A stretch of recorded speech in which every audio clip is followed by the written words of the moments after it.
Hello friends, हमारी सिलाई class में आप सभी का बहुत बहुत स्वागत है।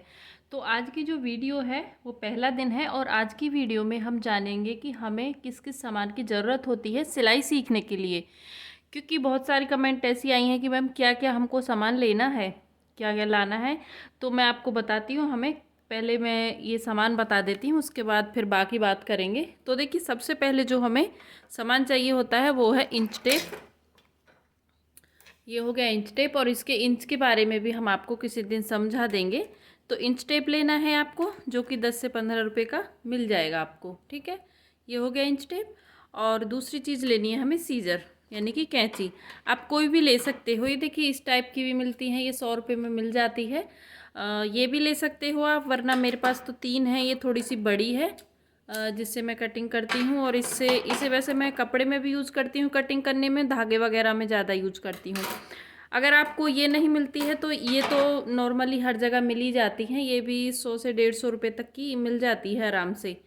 ठीक है, ये चाहिए। और ये छोटी सीजर अगर आपको मिलती है तो बहुत अच्छी बात है, क्योंकि ये हमें छोटे छोटे जो कट लगते हैं उनमें काम आती है। ये मतलब 2-3 तरह की ये इसकी अच्छी क्वालिटी है। ये थोड़ी सी जल्दी ख़राब होने वाली है, मतलब जल्दी ख़राब हो जाती है। और ये भी ज़्यादा की नहीं होती, 10 से 15 रुपये की है। 15 रुपये की है और ये शायद 10 की मिल जाएगी। ज़्यादा रेट नहीं होता इनका। ठीक है, तो सीजर हो गया। जो जो मैं बताती जा रही हूँ वो मैं हटाती जा रही हूँ साथ के साथ। दूसरी चीज़ चाहिए हमको स्केल। अगर देखिए आपको ये तो आता है, ये स्टील का स्केल है। ये वैसे ज़्यादा अच्छा रहता है, टूटता भी नहीं है। और एक प्लास्टिक में भी आता है। वो प्लास्टिक वाला तो आ जाएगा आपका लगभग 10 से 8 रुपए तक का मिल जाता है वो। ये 15 रुपए का मिलता है। और ये पर थोड़ी मजबूत चीज़ है कि अगर मान लो गिर भी जाए कहीं, ऐसे कई बार क्या होता है कि उसे टूटने का ज़्यादा डर होता है। बट आपको जो ठीक लगे आप वो ले लीजिएगा। इससे छोटा बड़ा जो भी आपको मिले। ये बड़ा स्केल होता है, ये भी हमारा करीबन 60 रुपये में मिलता है। ये भी अच्छा रहता है, जैसे हम किसी कुर्ती में निशान लगा रहे हैं या प्लाजो पैंट में, उसके लिए भी आपको इस तरीके के स्केल लेने हैं। ठीक है, ये 2 चीज़ हो गई। और देखिए, इसको हम सेब फंटी, ओ सॉरी, ये हम गोलाई देते हैं आर्म होल की साइड में। सेब फंटी अभी मेरे पास नहीं है, वो मिल नहीं रही। तो वो भी मैं आपको दिखा दूंगी वो किस तरीके की होती है। सेब फंटी से हम कुर्ती में गोलाई देते हैं। और वैसे आप सेब फंटी कह के उनसे बोलेंगी, जिस शॉप से आप सिलाई का सामान खरीद रहे हो, तो वो आपको दे देंगे। वो थोड़ी सी कैसी होती है मैं आपको एक बार दिखाई देती हूँ। जैसे एक साइड से वो चौड़ी होगी और हल्की सी पतली होगी गोलाई में, तो उसको सेब फंटी बोलते हैं। ठीक है। और देखिए, इससे हम आर्म होल में गोलाई देते हैं, गले में गोलाई देते हैं। जैसे कई बार क्या होता है कि जिन लोगों को बिल्कुल गोल गला गला बनाना नहीं आता है, तो उनको बहुत प्रॉब्लम होती है गोल गला बनाने में। तो इसकी हेल्प से हम इस तरीके से रख के बिल्कुल गोल गला बना सकते हैं और आर्म होल में अच्छी शेप दे सकते हैं। और ये भी हमें 15 रुपये का मिल जाता है। जो ये सारी चीज़ें हैं ये बहुत सस्ती होती हैं, ऐसा नहीं है कि आप इन्हें परचेज नहीं कर सकते हो। ये अब मान लीजिए आपका जो सामान है टोटल, मैं मान के चलूँ 200 से 250 रुपये में आ जाएगा पूरा। ठीक है, ये हो गया। और देखिए चौक हैं, ये चौक आपको ज़रूर लेने हैं निशान के लिए। और देखिए, अगर आपको ये वाले चौक नहीं मिलते हैं, तो जिससे हम बच्चों को पढ़ाते हैं, जैसे ब्लैक बोर्ड पे लिखते हैं, उस तरीके के वाइट कलर के चौक आपने देखे होंगे। वो भी कलरफुल में भी आते हैं, और उनका जो पूरा डब्बा होता है जिसमें 6 से 7 पीस होते हैं, वो मैक्सिमम 10 रुपये में आते हैं। वो भी अच्छे रहते हैं, वो भी हैं मेरे पास। तो इस तरीके का मिलता है। बट ठीक है, इसमें बहुत सारे कलर होते हैं, और वो भी अच्छे होते हैं और ये भी अच्छे हैं। दोनों जो भी आपको मिले वो ले लीजिए। ठीक है, लेकिन चौक होने चाहिए आपके पास ज़रूर। दूसरी चीज़, ये तो आपको पता ही है, नॉर्मल सी चीज़ है, धागे। धागे आप अच्छी क्वालिटी के यूज़ करें। वैसे हमने इन सबके ऊपर अपने कविता टॉक चैनल पे वीडियो डाला हुआ है कि हमें कौन सा धागा यूज़ करना चाहिए, कौन सा कपड़ा यूज़ करना चाहिए। वो भी देखने के लिए आप हमारे कविता टॉक चैनल से सीख सकते हैं। बाकी क्लास में जो चीज़ें चाहिए वो हम आपको बता ही रहे हैं। तो ये धागे हो गए। ठीक है। और दूसरी चीज़ आप हमें चाहिए पतली वाली सुई, जो कि हमारी तुरपाई में काम आती है। जैसे हमें गले की तुरपाई करनी है, या फिर कोई भी मतलब फॉल रखनी है, या फिर हमें कच्चा करना है, उसके लिए हमें ये 2 तुरपाई वाली सुई चाहिए। और एक हमें थोड़ी सी बड़ी सुई भी चाहिए होती है, जिससे हम कभी डोरी वगैरह बनाते हैं तो उसमें यूज़ होती है। दूसरी मशीन की सुई जो नॉर्मली हम यूज़ करते हैं, जिसकी मशीन में 18 की, 19 की, 16 की, जो भी आपकी मशीन में आती है, उस तरीके की सुई आप मशीन की। तो नॉर्मली ये सबको ही पता है कि हमें मशीन में तो सुई रखनी ही है। तो ये हो गई, ठीक है। और दूसरी चीज़ इलास्टिक, जैसे कि हम प्लाजो बनाएंगे या फिर प्लाजो पैंट सीखेंगे तो उसमें हमें इलास्टिक की ज़रूरत पड़ेगी। तो ये इलास्टिक हमको मिल जाएगी, ये भी ज़्यादा महंगी नहीं आती है, ये भी 7-8 रुपये मीटर ही मिलती है, ठीक है। ये हो गया। और दूसरी चीज़ है पेपर पेस्टिंग। तो मैं बुकरम का यूज़ नहीं करती हूँ, मैं आपको सही बताऊँ, मैं हमेशा पेपर पेस्टिंग का ही यूज़ करती हूँ, जो ये चिपकाने वाली होती है और ये मुझे बहुत अच्छी है, तो मैं इसी का यूज़ करती हूँ। गले में भी, मोहरी में भी, हर जगह मैं इसी का यूज़ करती हूँ क्योंकि मुझे ये बहुत पसंद है और अच्छी भी लगती है। और बनाने में इसमें बहुत फिनिशिंग आती है, थोड़ी सी पतली होती है नॉर्मल पेपर पेस्टिंग से लेके और अपनी बुकरम से लेके, ये प्रेस से चिपक जाती है। और ये हमें यहाँ का तो रेट मुझे नहीं पता, लेकिन पुणे से मुझे 15 रुपये मीटर पड़ी थी, तो मैं वहीं से अपने लिए इकट्ठी लेके आई हूँ। तो उसके बाद आपको जो भी मिलती है, ज़रूरी नहीं अगर आपको ये नहीं मिल रही है तो आप बुकरम का भी यूज कर सकते हो। जैसे कि अपनी एक पतली वाली बुकरम आती है, एक थोड़ी सी वो होती तो बुकरम ही है लेकिन उसमें जाली जाली सी रहती है, मतलब वो इतनी फिनिशिंग नहीं होती है, वो भी सस्ती मिल जाती है, तो आप उसका भी इसमें यूज कर सकते हो, ठीक है। ये ज़रूर लें आप गले वगैरह बनाने के लिए।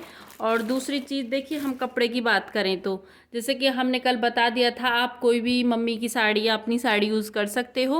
वरना देखिए, ये जो कपड़ा होता है ये 10 से 15 रुपये मीटर मिल जाता है आराम से। और ये ऐसा नहीं है कि फ्रेश कपड़ा नहीं है, ये होता है कि जिस जैसे छोटे छोटे कट लगे होते हैं, तो अगर हम किसी तौल की दुकान से देखेंगे, आज अपने साइड तो बहुत हैं तौल की दुकानें, मतलब हरियाणा में या फिर आप जहाँ पे भी हो, पुणे में तो नहीं थी, मैं तो पुणे से ही लाई हूँ कपड़ा भी, तो फिलहाल तो वहाँ पे कट पीस की दुकान ज़्यादा थी, जैसे कि कट छोटा सा भी एक कट होता है तो उसको वे कट पीस के नाम से मतलब कपड़े को बेचते हैं वो, तो उसको वो ठीक ठाक रेट में दे देते हैं। तो इस तरीके के कपड़े हमें अस्तर वगैरह में यूज करने होते हैं, कट होता है उसे निकाल देते हैं, तो इस तरीके का कपड़ा आप यूज कर सकते हो। और दूसरी चीज़ फ्रेंड्स मैं आपको बता दूं, देखिए जब मैंने पहले सिलाई क्लास दी थी तो उसमें हमने ब्लाउज से स्टार्टिंग की थी, पहले हमने पेपर पे कट किया था और फिर हमने कपड़े पे सीखा था। दूसरी चीज़, फिर उसमें बहुत ऐसी कमेंट आती हैं, देखो जो लोग प्रोफेशनल हैं उनका तो ठीक है, लेकिन जो बिगनर्स हैं, मैं स्पेशली जो ये सिलाई क्लास अब की बार मैं शुरुआत करने जा रही हूँ, ये सिर्फ उन बिगनर्स के लिए है जिनको सिलाई नहीं आती है। जो प्रोफेशनल हैं वो मेरी जो डेली वीडियो आती हैं वो उनको देख के सीख सकते हैं, क्योंकि कई बार क्या होता था उस टाइम पे कि जैसे मैं सिखा कुछ और रही हूँ, फिर लोग बोलते थे मैम हमें तो ये बताओ बीच में कटोरी ब्लाउज। अरे जो बिगनर्स हैं उनको थोड़ी नहीं अभी समझ में आएगा कटोरी ब्लाउज, तो मुझे देखो अपने हिसाब से चलने देना। आप ये बीच में फिर बाद में मैं नहीं बना पाती थी, क्योंकि मुझे पहले जो चीज़ें मैं लेके चल रही हूँ मुझे वो कंप्लीट करनी है, फिर वो कहते थे मैम आप तो हमारी रिक्वेस्ट पूरी नहीं करते हो। तो देखो प्लीज़ ये चीज़ें आपकी बार मत करना, मैं बेसिक से शुरुआत करूँगी, तो इसीलिए मैं आज सामान बता रही हूँ। मैं आपको पेपर पे हर चीज़ सिखाऊंगी, फिर कपड़े पे सिखाऊंगी, ऐसा नहीं है मैं डायरेक्ट आपको ब्लाउज ही सिखाऊंगी। मैं आपको एक एक चीज़ ऐसे समझाऊंगी, जब तक आप कमेंट में ये नहीं लिख दोगे कि मैम हमें समझ में आ गया है, तब तक मैं आपको वो चीज़ पेपर पे और कपड़े पे सिखाऊंगी, ठीक है। ऐसा नहीं है कि आप सीधा जंप करो कुर्ती पे या फिर जंप करो आप प्लाजो पैंट पे, ऐसा नहीं करना है आपको। अब की बार आपको क्या करना है कि आपको पहले पेपर पे समझना है चीज़ को, आपको भागना नहीं है उसको, मतलब ऐसा नहीं है कि आपको समझ तो कुछ नहीं आया बट कुर्ती सिखा दो या फिर सलवार सिखा दो, डायरेक्ट ये चीज़ अब की बार नहीं होगी। क्लास का मतलब होगा सिलाई। अगर हम किसी भी सिलाई सेंटर में जाते हैं तो वहाँ पे हमें सबसे पहले पेपर पे सिखाया जाता है, हर चीज़ का मतलब समझाया जाता है कि ये इंच कितना इंच लेना है, ये क्यों लिया, इसकी गोलाई क्यों दी, मतलब बहुत सारी चीज़ें सिलाई में समझने के लिए हैं जो कि हम आपको शुरुआत से समझाना चाहते हैं, अगर सच में ही आप इंटरेस्टेड हो तो। बाकी तो आपको YouTube पे बहुत सारी वीडियो ऐसी मिल ही जाएंगी जिसमें आप अपने हिसाब से सीख सकते हो। हमारा सिर्फ पर्पस है कि हम आपको सिलाई सिखाएं, बाकी तो देखो हमें भी नॉर्मल वीडियो बनानी है और सभी नॉर्मल वीडियो बना रहे हैं, तो आप बस आपको सीखना है, तो आपको हमारे साथ अच्छे से चलना होगा और लाइक और कमेंट करना होगा हमें, यही आपकी फ़ीस है। बस हम आपसे यही रिक्वेस्ट करते हैं कि वीडियो को लाइक किया करें और चैनल को सब्सक्राइब करें और नीचे कमेंट करके ज़रूर बताया करें कि आपको कितना समझ में आ रहा है, कितना नहीं आ रहा है। और जो लोग चाहते हैं कि मैम डायरेक्ट कुर्ती पे आ जाए, मतलब तो ऐसा नहीं होगा। अब की बार बेसिक से सिलाई सिखाई जाएगी। तो अंत तक देखने के लिए आप सभी का बहुत बहुत धन्यवाद। किसी का कोई भी क्वेश्चन है तो हमें नीचे कमेंट में बता दीजिएगा। और हमारे व्हाट्सअप नंबर पे जितने लोग जुड़ रहे हैं, हम सभी का एक साथ ग्रुप बना के सबको एक में ऐड कर देंगे, ताकि आपको भी प्रॉब्लम ना हो। क्योंकि हर मैसेज का एक साथ मतलब बार बार की जवाब नहीं दे सकते, इसलिए हम एक ग्रुप बना लेंगे, उसमें सभी को हम ऐड कर लेंगे। और वीडियो देखने के लिए धन्यवाद आप सभी का।